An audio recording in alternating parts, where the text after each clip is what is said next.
नमस्कार दोस्तों, cogent IAS में आपका स्वागत है। आज आप लोग के साथ हम लोग बात करेंगे 3 अप्रैल का जो करंट अफेयर है उसके बारे में हम लोग डिटेल से बात करेंगे। तो चूंकि जैसा कि पता है दोस्तों, हम लोग यूपी आरओ को संकल्प बैच लेकर चल रहा है। उसके बाद थोड़ा सा आपको एडिशनल इन्फॉर्मेशन बता दूं, क्योंकि देखिए ये हमारा संकल्प बैच है जो कि खास करके उनके लिए टारगेट किया गया है जो इस बार आरओ के री एग्जाम में अपेयर होने वाला है। क्योंकि आप लोग को पता है कि हम लोग एक अलग अलग एक्सपर्ट के साथ हम लोग क्या कर रहे हैं, यूट्यूब पे फ्री ऑफ कॉस्ट, जिसका लगभग 10,000 12,000 रुपया लोग ले रहा है, हम लोग क्या कर रहे हैं, इसको फ्री ऑफ कॉस्ट चला रहे हैं। ये यदि मेरा ऑफलाइन बैच रहता मुखर्जी नगर में तो इसकी 10,000 12,000 प्राइस था।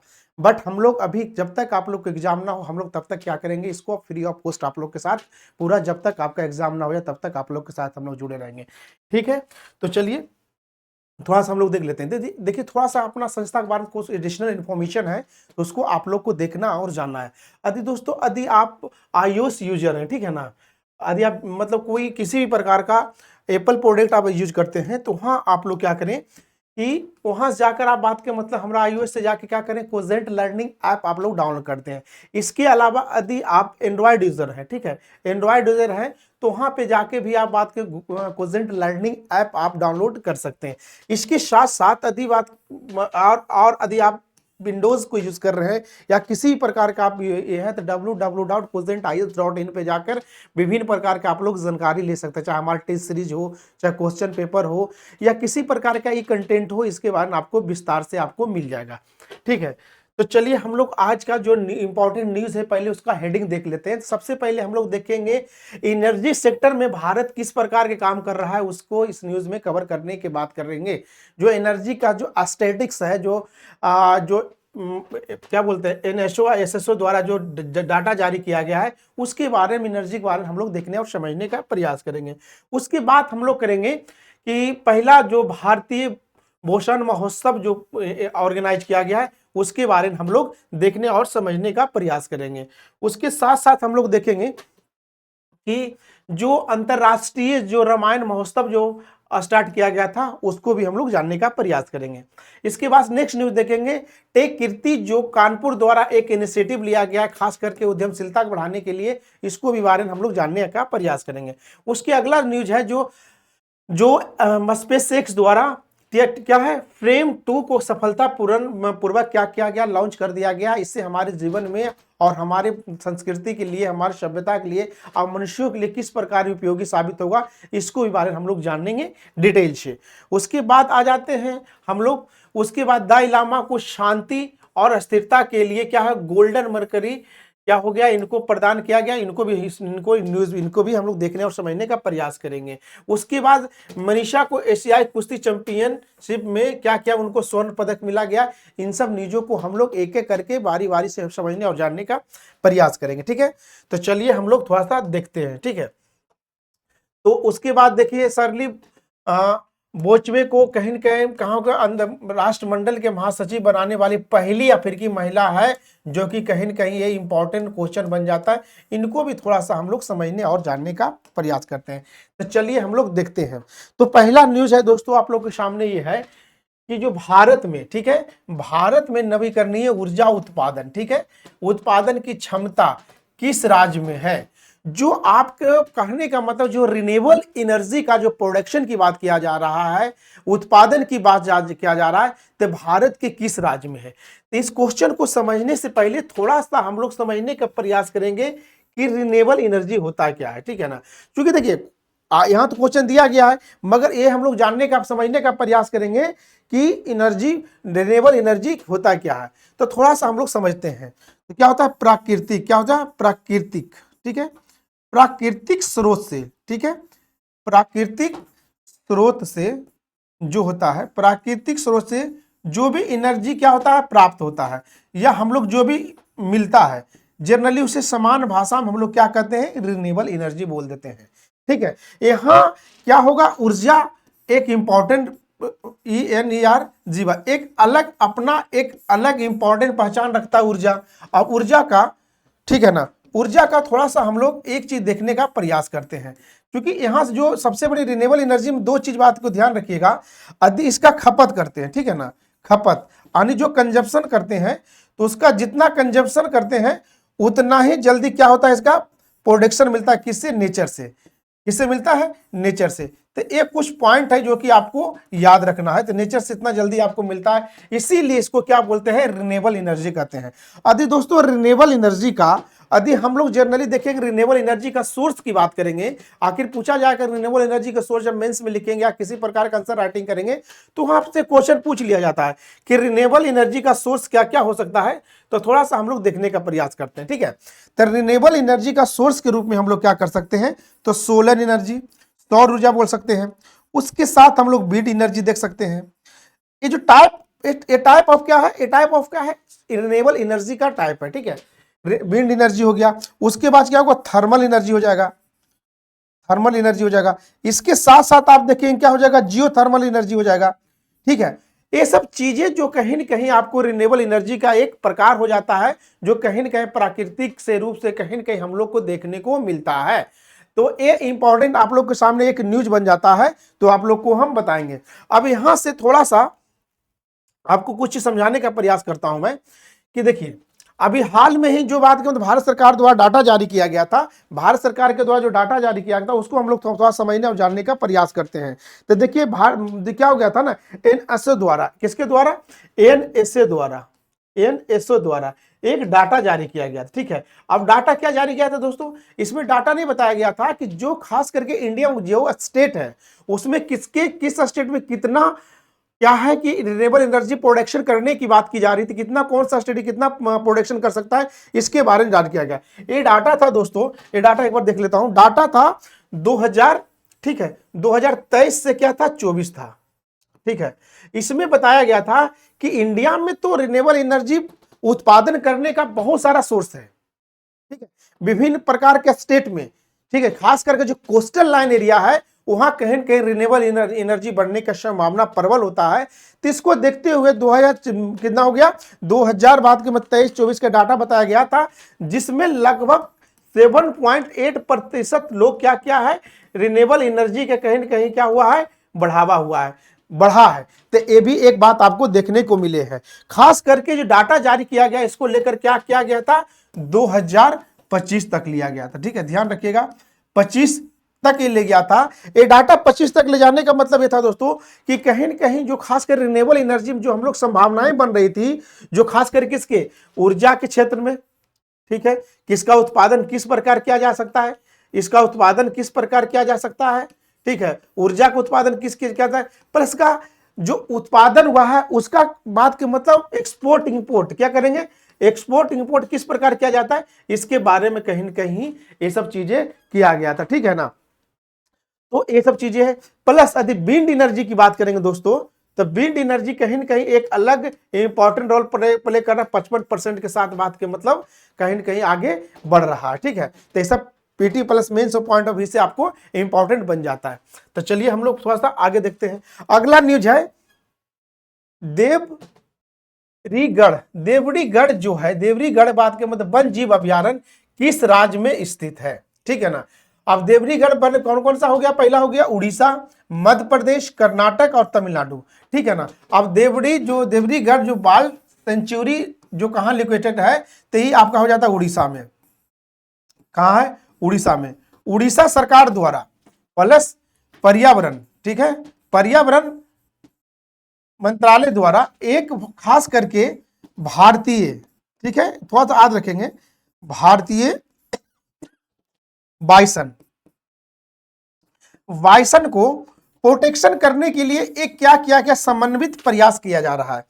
अब इंडियन बाइसन कहीं न कहीं आपको एक पिक्चर देख रहे हैं, ये है इंडियन बाइसन। इनको संरक्षण करने के लिए प्लस इन्वायरमेंटल इको फ्रेंडली बनाने के लिए, खास करके इनका जो अवैध हंटिंग हो रहा था, शिकार हो रहा था, उनको रोकने के लिए उड़ीसा सरकार द्वारा और पर्यावरण के संयुक्त मंत्रालय द्वारा कहां? उड़ीसा में कौन सा? देवगिरी वाइल्ड सेंचुरी में कहीं न कहीं एक क्या किया गया है? एक अभी महोत्सव आयोजन किया गया था। उस महोत्सव का क्या था? महोत्सव का आयोजन किया था। महोत्सव का मेन उद्देश्य ये था कि जो अनलीगल माइन ऐसी हो रहा, हंटिंग हो रहा, शिकारी हो रहा, उनको किस प्रकार से रोका जाए, प्लस उसका स्थानीय स्तर पर उसका किस प्रकार संरक्षण किया जाए, ठीक है। संरक्षण भी कैसा हो? तो वहां जो स्थानीय लोग हैं उसके साथ साथ उनको जागरूकता फैलाने के लिए उनको आगे बढ़ाने के लिए ये कहां किया गया था दोस्तों? तो ये बात के मतलब भारत के उड़ीसा में कौन सा हो गया आपका? तो ये आपका जो इंडियन बाइसन जो क्या कर रहा था, देवगढ़ी में इंडियन बाइसन महोत्सव का आयोजन किया गया था, ताकि जो ये सब चीजों को कहीं न कहीं जो इंडियन बाइसन को ये किया था। मगर ध्यान रखिएगा दोस्तों, ये भारत में, ध्यान रखिए, एक भी डाटा याद रखिएगा, भारत में पहली बार क्या किया था? इंडियन बाइसन महोत्सव का कहीं न कहीं उद्घाटन किया गया था। कहां? उड़ीसा में। तो ये सब कुछ इंपॉर्टेंट पॉइंट है जो आपको ध्यान रखना चाहिए। उसके बाद हम लोग अगला न्यूज देख लेंगे। अब देखिए, रामायण कॉन्क्लेव 2025 में कहां आयोजित किया गया था? अब देखिए, ये अपना कल्चर के पार्ट बन जाता है, इंडियन में है तो इंडियन कल्चर के पार्ट में आ जाता है। रामायण एक अलग तरह का इंपॉर्टेंस रखता है हिंदू धर्म मैथोलॉजी में, तो इनको ध्यान में रखते हुए क्वेश्चन कहीं ना कहीं आपको पूछ लिया जाएगा। ठीक है, तो थोड़ा सा हम लोग रामायण कॉन्क्लेव को थोड़ा समझते हैं। देखिए, अब जैसे मान के चलिए इंडिया है ये, अब ये श्रीलंका हो गया, ठीक है ना, मान लीजिए, थोड़ा सा एग्जैक्ट लोकेशन नहीं मगर थोड़ा समझिए।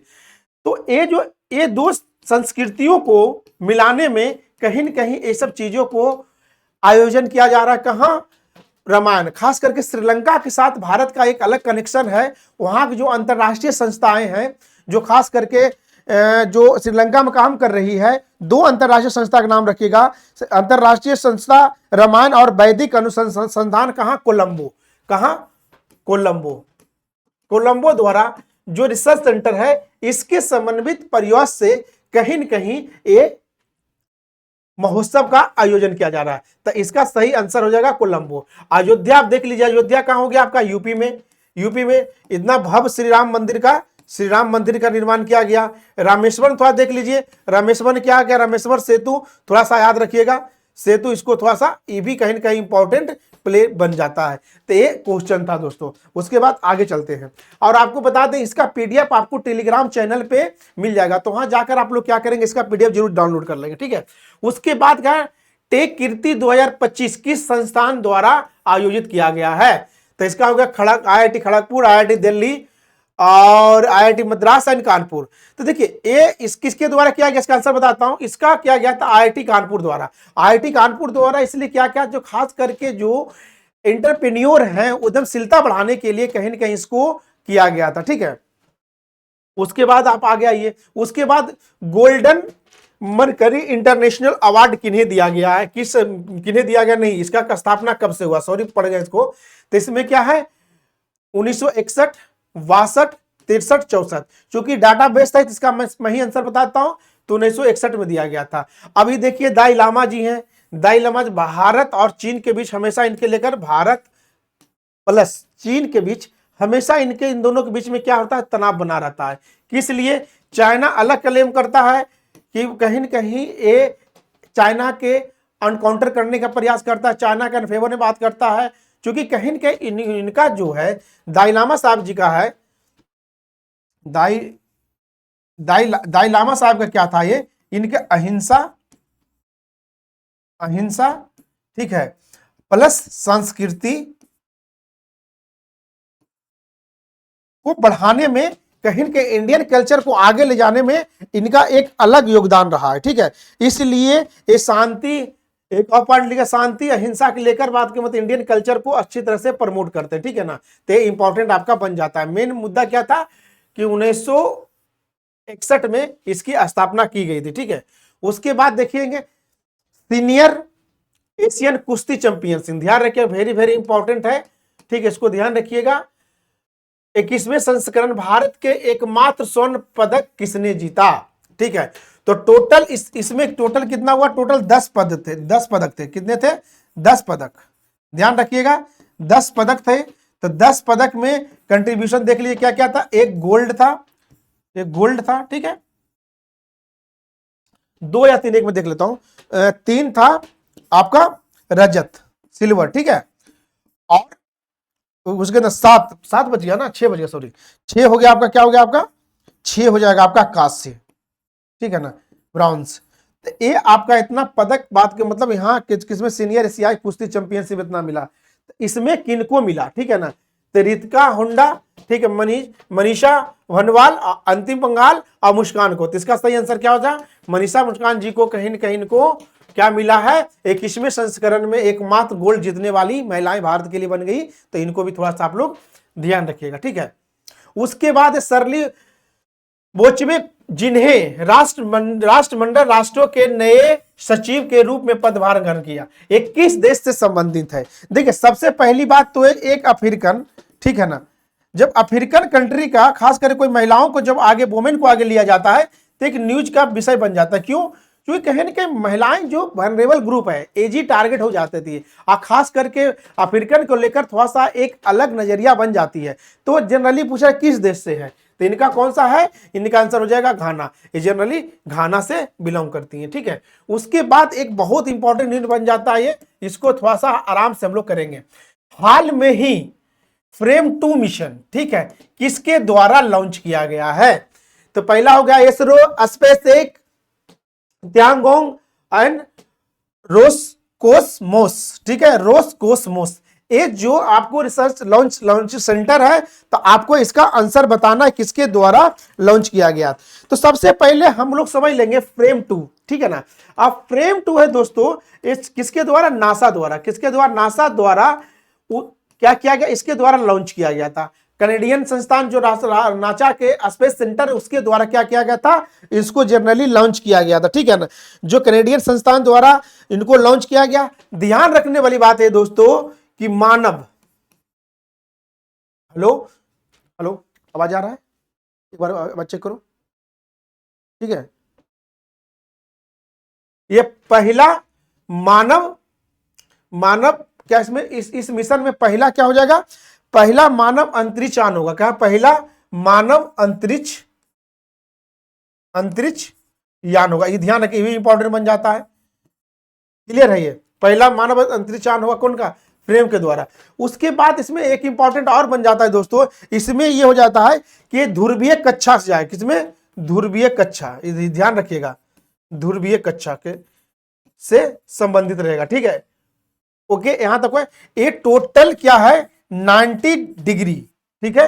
हाँ, ये 90 degree polar orbiter, 90 degree polar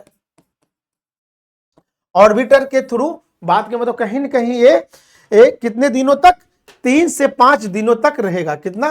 3 से 5 दिनों तक रहेगा। इसमें लगभग टोटल 22 साइंटिस्ट लोग इसके डेटा को कहीं ना कहीं एनालाइज करेंगे। अब प्लस कहीं ना कहीं मशरूम का जो क्या, मशरूम के उगाने के लिए माइक्रो, कौन से लिखल है? माइक्रो ग्रेविटी में मशरूम को उगाकर इसका कहीं ना कहीं परीक्षण करने का प्रयास करेंगे। तो ठीक है, ये रहा आज का हम लोग का डिस्कशन, ठीक है ना। उसके बाद कुछ थोड़ा सा एडिशनल इंफॉर्मेशन है अपना संस्था के बारे में। यदि आप किसी भी एग्जामिनेशन की तैयारी कर रहे हैं, चाहे आईएएस की तैयारी कर रहे हो, पीसीएस की तैयारी कर रहे हो, वनडे एग्जामिनेशन की तैयारी कर रहे हैं, तो हमारी संस्था द्वारा एक एनसीईआरटी बैच लॉन्च किया जा रहा है, जहां आपको history, geography, science, general science, polity, economics जो कहीं ना कहीं आपको डिटेल से पढ़ाया जाएगा, जिसका मात्र हम लोग 999 रुपया ले रहे हैं, ताकि आपका एक बेसिक से लेकर फाउंडेशन से लेकर बात के मतलब कहीं ना कहीं मेंस तक आपका चीजें क्लियर हो। तो आप चाहे तो इससे आप लोग जुड़ सकते हैं। इसके साथ साथ हम लोग से सोशल मीडिया पे भी कनेक्ट हो सकते हैं। ये सोशल मीडिया मेरा हम लोग का पेज है, जहाँ संस्थान का पेज है, जो आप लोग थोड़ा सा देखेंगे। तो ये देखिए सोशल मीडिया, जहां हम लोग यूट्यूब पे हैं, ठीक है, यूट्यूब पे हैं, टेलीग्राम पे हैं, इंस्टा पे है, फेसबुक पे और व्हाट्सएप पे, एक्स पे। और किसी प्रकार के आपको किसी प्रकार इंक्वायरी करना होता है तो हमारे हेल्पलाइन नंबर पे आप इतना पे कॉल करके आप इंक्वायरी ले सकते हैं, ठीक है। इसके साथ साथ जो टेलीग्राम चैनल मेरा है कोजेल्ट आईएएस, इसको सब्सक्राइब करना ना भूलें, क्योंकि यहाँ जितना भी अपडेट होता है, लगभग जितने प्रकार के अपडेट होता है, लगभग आपको तमाम अपडेट किस टेलीग्राम चैनल पे मिलता है। तो एंड ऑफ द वीडियो दोस्तों, आज का वीडियो हम लोग यही खत्म करते हैं। खुश रहिए, मन लगा के पढ़ते रहिए। किसी भी प्रकार की समस्या आता है आपको दोस्तों, तो कोजेंट फैमिली आप लोग के साथ है। धन्यवाद।